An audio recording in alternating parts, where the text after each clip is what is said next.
బాహుబలి తర్వాత ప్రభాస్ పేరు దేశమంతటా మారుమోగింది. అప్పటి వరకు టాలీవుడ్కే పరిమితమైన డార్లింగ్ ప్రభాస్ ఒక్కసారిగా దేశవ్యాప్తంగా ఫేమస్ అయ్యాడు.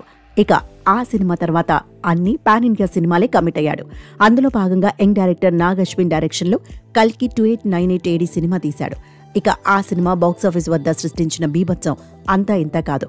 ఈ సినిమాతో రెండోసారి 1000 కోట్ల క్లబ్లో చేరాడు Prabhas. Science fiction and action back డ్రాప్లో తెరకెక్కిన ఈ సినిమా కలెక్షన్ల దెబ్బకు బాక్సాఫీస్ బద్దలైంది.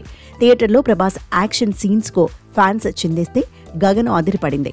మరోవైపు కల్కి 2898 AD మూవీ ప్రభాస్ కెరియర్లో రెండో 1000 కోట్ల సినిమాగా నిలిచిపోయింది. టాలీవుడ్లో ఇప్పటివరకు రెండోసారి 1000 కోట్ల క్లబ్లో చేరిన ఒకే ఒక హీరోగా ప్రభాస్ చరిత్ర సృష్టించాడు. అయితే తాజాగా ఈ సినిమాకు సంబంధించి ఓ లేటెస్ట్ న్యూస్ బయటకు వచ్చింది.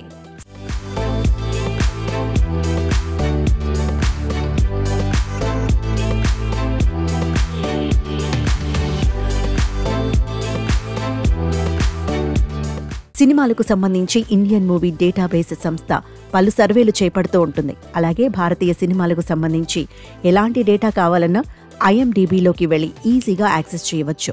ఈ నేపథ్యంలోనే లేటెస్ట్గా ఇండియాలోని మోస్ట్ పాపులర్ సినిమాల పేరిట 2024 ఇయర్కు గాను ఓ లిస్ట్ విడుదల చేసింది IMDb.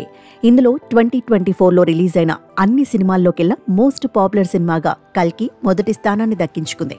నాగ్ అశ్విన్ డైరెక్షన్లో తెరకెక్కిన కల్కి 2898 AD మూవీ మరోసారి అరుదైన ఘనతను సాధించింది.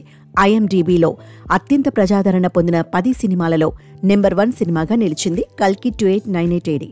ఈ సందర్భంగా కల్కి సినిమా ఇలాంటి అరుదైన ఘనత సాధించినందుకు సంతోషంగా ఉందని ఎక్స్లో పోస్ట్ చేసింది మూవీ యూనిట్.